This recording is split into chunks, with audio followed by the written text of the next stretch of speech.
सीतापुर के प्रभारी मंत्री महेंकेश रण सिंह का दमदार इंटरव्यू।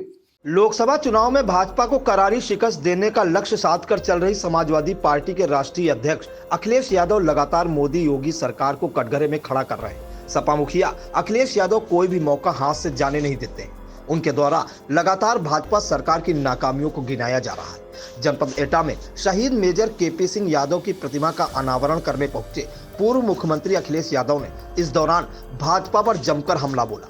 एटा की अलीगंज विधानसभा के ग्राम नंगला डांडी में शहीद की प्रतिमा का अनावरण करने के बाद उन्होंने जनसभा को भी संबोधित किया। इस दौरान भाजपा सरकार पर शहीदों की उपेक्षा किए जाने का भी आरोप जला। सपा मुखिया ने कहा कि भाजपा जो शहीद हुए हैं उनके घर जाना नहीं पसंद करती। मीडिया से मुखातिब होते हुए वह क्या बोले, आइए पहले उसे सुन लेते हैं।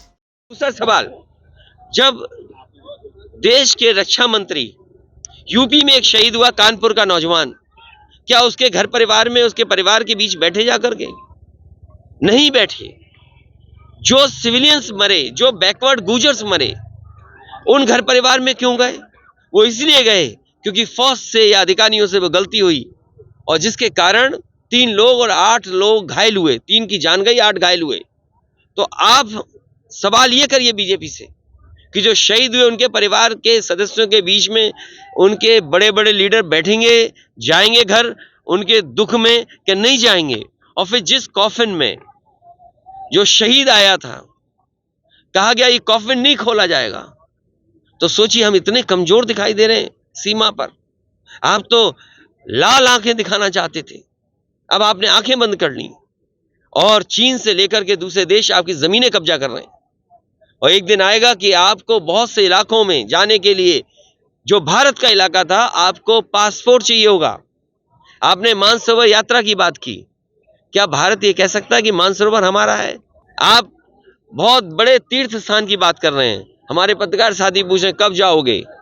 अगर हम ये आपसे पूछें कि बीजेपी के लोग हमसे पूछते हैं अयोध्या कब जाओगे, हम बीजेपी के लोगों से पूछते हैं कि कैलाश और मानसरोवर कब भारत में आएगा। बहुत से दल हैं और दल जोड़े जाएंगे, बहुत से दल हैं अभी, लेकिन लड़ाई शुरू हो चुकी है, मन बनाया जा चुका है। कौन कहां लड़ेगा उसकी तैयारी समाजवादी पार्टी ने कर ली। और समाजवादी पार्टी अभी हमारे एटा के सभी नेता कार्यकर्ता बैठे थे।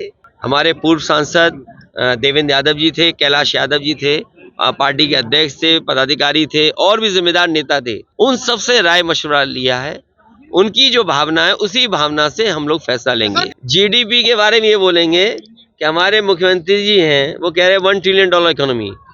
और $1 ट्रिलियन इकोनॉमी बनाने के लिए 30 की ग्रोथ रेट चाहिए, 30%। क्या संभव है आपको? तो इसलिए जो व्यक्ति अपने नाम के आगे योगी लिखते हो और योग न कर पाते हो, तो उनसे जीडीपी की बात क्यों करते हो? वो बात अंग्रेजी में इसलिए बोलते हैं जिससे आप लोग समझ ना पाए। जैसे जीरो टॉलरेंस, कानून व्यवस्था के लिए जीरो टॉलरेंस नहीं, कानून व्यवस्था जीरो हो गई है। $1 ट्रिलियन इकोनॉमी, कोई जानता ही नहीं $1 ट्रिलियन क्या है। यहाँ आलू पूछ रहे लोग, खाद के बारे में जानना चाहते हैं, आप कह रहे $1 ट्रिलियन इकोनॉमी। ये मुझे पता नहीं कौन कह रहा है, मुझे नहीं पता कौन कह रहा है। देखिए ऐसा है ना, कुछ लोगों के बारे में ना बोला है तो ही अच्छा है। कुछ लोग हाईलाइट होने के लिए कुछ भी बोलना चाहते हैं। और रंग जानते हो लाल क्यों है? ये रेड कलर इमोशन का कलर है। अगर आप खुश होंगे तो आपके गाल और कान लाल हो जाएंगे, आप दुखी होंगे तो आपकी आंख और कान लाल हो जाएंगे। और हमारा खून हो, इनका खून हो, किसी का खून हो, सबका रंग लाल है। लाल जो रंग है वो इमोशन का है, और जो इमोशन लेस लोग हैं वही इस तरह की बात कर सकते हैं। आपका मन है? अयोध्या के प्राण प्रतिष्ठा समारोह में आमंत्रण को लेकर अखिलेश यादव ने करारी चुटकी ली। उन्होंने कहा कि जिसको भगवान बुलाएंगे वे रामलला के दर्शन करने जाएंगे। भगवान कब किसको बुला लेते हैं किसी को क्या पता। भारतीय जनता पार्टी पर जनता को धोखा देने और धर्म आधारित राजनीति करने की बात सपा के राष्ट्रीय अध्यक्ष अखिलेश यादव ने कही। अखिलेश यादव ने पीडीए की व्याख्या करते हुए क्या बोले, उसे भी सुन लीजिए। ये पीडीए जो हमारा है, जो पीडीए का नारा है, ये गैर बराबरी खत्म करने के लिए है, ये भेदभाव खत्म करने के लिए है। अरे पत्रकार साथियों, उनके पास यही है, इनके अलावा कुछ नहीं है। ये धर्म का इस्तेमाल राजनीति में पहले दिन से करते आए हैं। जनता को धोखा देना इनका एक तरह से व्यवहार समझ लें, धंधा समझ लें, या इनका कार्यक्रम समझ लें, या इनकी रणनीति समझ लें। ये धर्म से राजनीति करने का तरीका इनका रणनीति का हिस्सा है। देखिए, आप लोग भी समझदार लोग हैं और बहुत जागरूक हैं। हमारी परंपरा में या हमारे पूर्वज यही कहते हैं कि जब भगवान बुलाते हैं तो सब जाते हैं, और कब किसको भगवान बुला लें ये किसको पता है।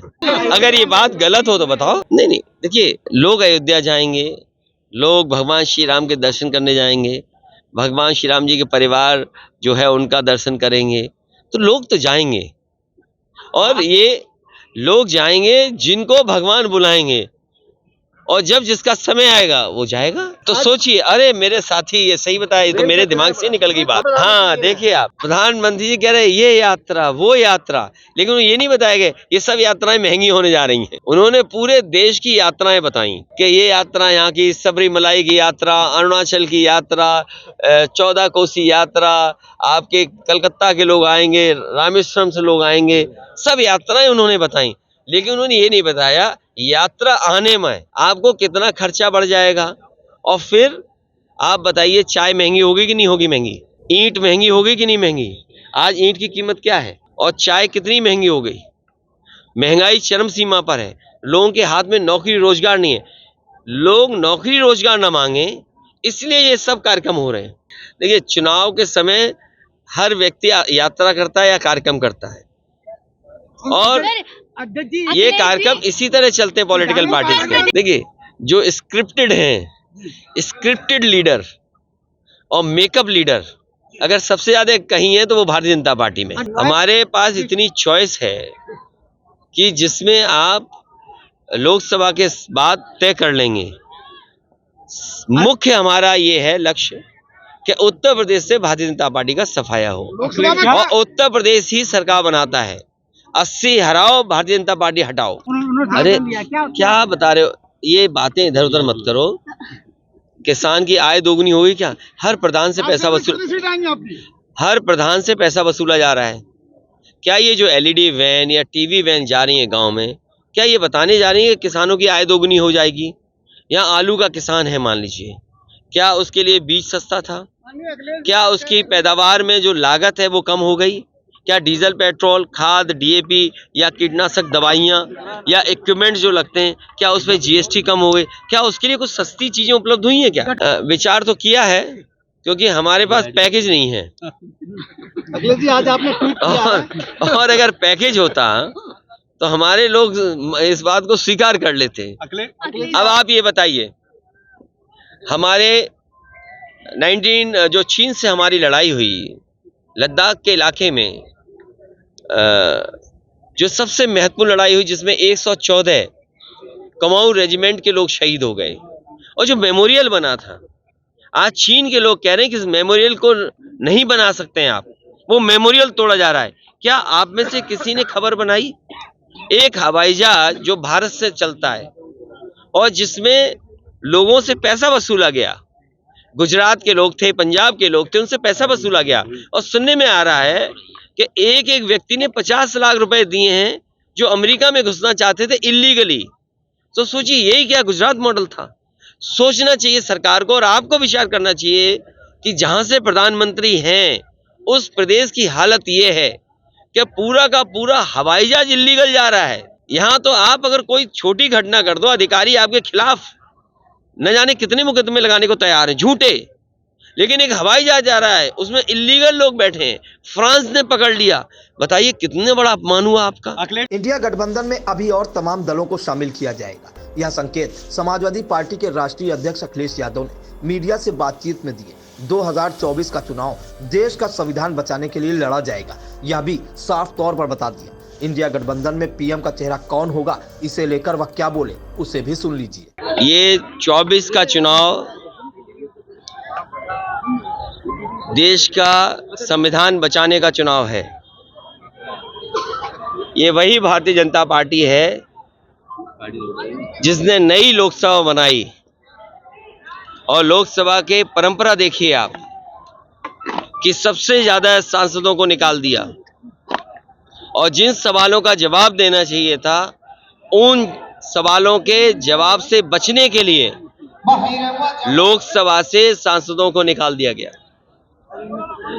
और जो सबसे सिक्योरिटी जोन है, सबसे महत्वपूर्ण इलाका, सरकार ने दावा किया था कि सबसे सिक्योरिटी बंदोबस्त अच्छा होगा, उसमें आखिरकार भारतीय जनता पार्टी के सांसद के ही पास से वो नौजवान लोकसभा में आ गए।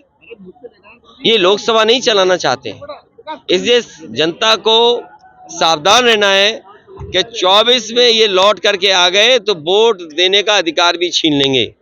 जहां महंगाई बढ़ गई है, बेरोजगारी बढ़ गई है, ये सरकार दावा कर रही थी कि बड़े बड़े उद्योगपति आएंगे, कारखाने उद्योग लगेंगे। अब तो हम सब लोग चुनाव में जा रहे हैं, कोई उद्योग लगा हो तो बताएं, कोई कारखाना लगा हो तो बताएं, और जिन कारखाने के लगने से कितनों को नौकरी, कितनों को रोजगार मिला, ये तो सरकार बताए। इसी जिले में समाजवादी सरकार में उत्तर प्रदेश का सबसे बड़ा बिजली का कारखाना लगना शुरू हुआ, आज तक पूरा नहीं हो पाया।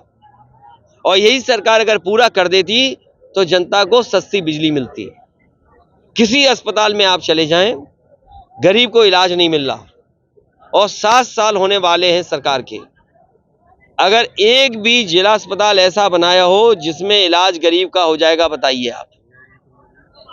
जो एम्बुलेंस व्यवस्था थी वो चौपट कर दी, जो पुलिस को व्यवस्था दी थी वो चौपट कर दी। केवल झूठे मुकदमे लगाना, अन्याय करना, विपक्ष की आवाज को दबाना।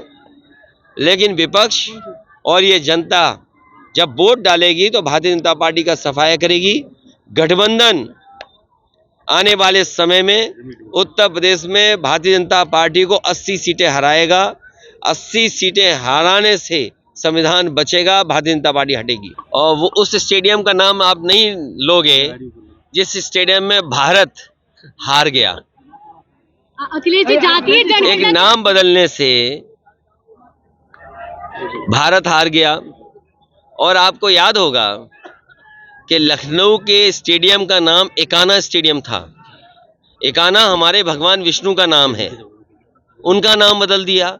तो जो लोग भगवान का नाम बदल सकते हैं वो कुछ भी कर सकते हैं। तो नाम बदलने से किसी समाज का सम्मान नहीं होगा।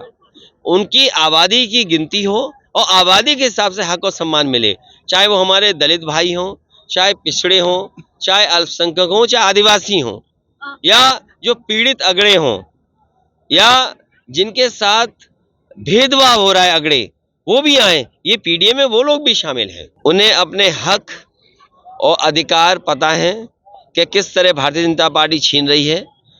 इस बात को पहुंचाने के लिए और बड़ा समूह बनाने के लिए बीजेपी सबका साथ, सबका विकास की बात करती। सीतापुर के प्रभारी मंत्री मयंकेश रणशरण सिंह का दमदार इंटरव्यू।